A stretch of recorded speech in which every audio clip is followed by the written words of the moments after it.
உங்களுடைய கனவுகளை தொலைத்துவிட்டு பின்வாங்க கூடாது. ஒரு பிரச்சனை வரும்பொழுது மறைவிடத்தை நோக்கி ஓடக்கூடாது. வணக்கம் and welcome to apple box. உங்க கூட பேசிட்டு இருக்கிறது சபரி. இந்த செக்ஷனோட பேரு ஒரு குட்டி கதை. 5 நிமிஷத்துல முடிகிற மாதிரி நான் உங்களுக்கு ஒரு குட்டி கதை சொல்ல போறேன். ஒரு சில ஆண்டுகளுக்கு முன்னாடி ஒரு கிராமத்துல இருந்த பள்ளிக்கூடத்துல ஒரு விழா ஏற்பாடு செய்யப்பட்டிருந்தது. அந்த விழாவுக்கு அப்போதைக்கு குடியரசுத் தலைவராக இருந்த டாக்டர் APJ அப்துல் கலாம் அவர்கள் வருகை தந்திருந்தாங்க. உங்க எல்லாருக்குமே தெரியும், அப்துல் கலாம் ஐயாவுக்கு மாணவர்கள் அப்படின்னா ரொம்ப பிடிக்கும். எப்ப மாணவர்களை சந்திச்சாலும் அவங்களுக்கு அப்படின்னு ஒரு சிறப்புரை வழங்குவாங்க. அது மட்டும் இல்லாம எல்லா நிகழ்ச்சியுடைய இறுதியிலையும் ஒரு கேள்வி பதில் பகுதி இருக்கும். அது மாதிரிதான் இந்த விழாலையும் அப்துல் கலாம் ஐயா ஒரு சிறப்புரை வழங்கினாங்க. அதுக்கு அடுத்ததா கேள்வி பதில் பகுதியும் நடந்தது. ஒரு குறிப்பிட்ட மாணவன் எழுந்திருச்சு நின்னு அன்னைக்கு அவர் வழங்கிய சிறப்புரையில இருந்து கேள்வி கேட்டான். ஐயா, நீங்க கனவு காணணும் அப்படின்னும் அந்த கனவை நோக்கி நம்முடைய உழைப்பு இருக்கணும் அப்படின்னும் சொன்னீங்க. ஆனா எனக்கு என்னுடைய குடும்பத்துல எப்பவுமே பிரச்சனையா இருக்கு. ஒரு பிரச்சனை போனா இன்னொரு பிரச்சனை வந்துகிட்டே இருக்கு. இந்த மாதிரியான ஒரு சூழ்நிலையில என்னுடைய கனவை நான் நினைவாக்கணும்னா நான் என்ன செய்யணும் அப்படின்னு கேட்டான். கலாம் ஐயா சிரிச்சுக்கிட்டே அந்த மாணவனுக்கு ஒரு கதை சொல்ல ஆரம்பிச்சாரு. பொதுவாவே இந்த பெரிய மனிதர்களுக்கெல்லாம் தங்களுடைய உரையின் போது ஒரு சிறிய கதை சொல்ற பழக்கம் எப்பவுமே இருக்கும்.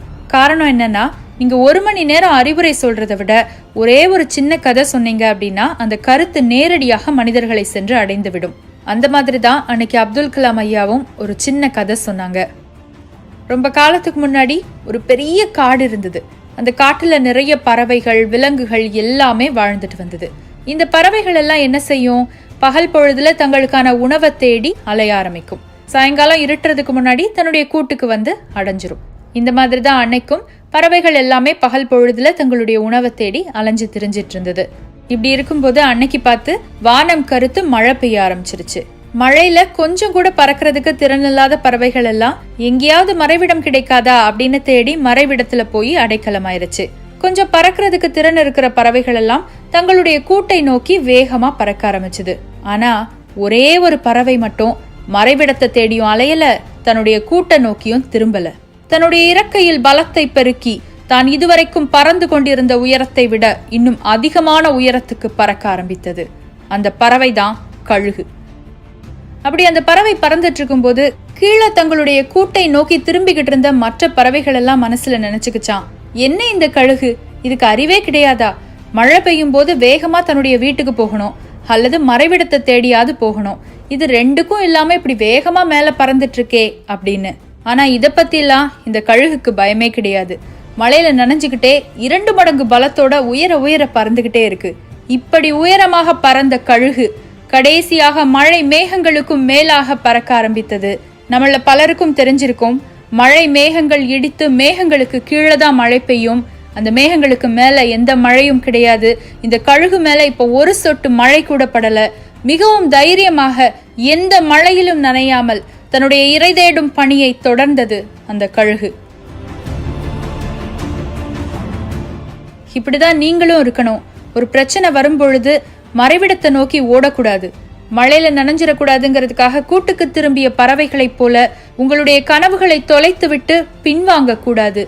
எப்படி அந்த பிரச்சனைக்கும் மேலாக கழுகு பறந்ததோ அதே மாதிரி உங்களுடைய பிரச்சனைகள் எல்லாத்தையும் உங்க காலுக்கு கீழே போட்டுட்டு மேலாக பறந்து செல்லணும்.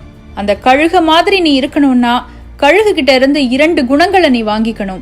மழையில நனைஞ்சுக்கிட்டே மேல மேல பறந்துட்டு இருக்கும் போது மற்ற பறவைகள் எல்லாம் கூட்டுக்கு திரும்பிட்டு இருக்கே, நம்ம இப்படி மேல பறந்துட்டு இருக்கோமே, நம்முடைய முடிவு சரியானதா அப்படிங்கிற குழப்பம் ஒரு நாளும் கழுகுக்கு வராது.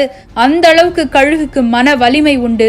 2 மடங்கு பலத்தோடு மழையில பறக்கணும் அப்படின்னு சொன்னா அந்த கழுகுடைய இறகுகள் அத்தனை வலிமையானதாக இருக்கணும். ஒரே நாளில் அந்த வலிமை கழுகுக்கு வந்துவிடவில்லை. ஒவ்வொரு நாளும் மீண்டும் மீண்டும் உயரத்தில் பறந்து பறந்துதான் அந்த வலிமை கழுகுக்கு வந்தது. அதே மாதிரி நீங்களும் தேவையான பயிற்சிகளை தொடர்ந்து எடுத்துக்கிட்டே வரணும். நீங்க எந்த துறையில் முன்னேறி செல்லணும் அப்படின்னு நினைக்கிறீங்களோ அந்த துறைக்காக தினம் தினம் பயிற்சிகள் எடுத்துக்கிட்டு மனம் தளராம உழைச்சுக்கிட்டே இருங்க. நிச்சயமாக வெற்றி உங்களுடைய பக்கமாக வந்து சேரும் அப்படின்னு சொல்லி முடிச்சாங்க கலாம் ஐயா. அன்னைக்கு கலாம் ஐயா அந்த மாணவனுக்கு சொன்னதையே தான் இன்னைக்கு நானும் மறுபடி ஒரு முறை சொல்றேன். நம்மள பலருக்கும் பல கனவுகள் இருக்கும்.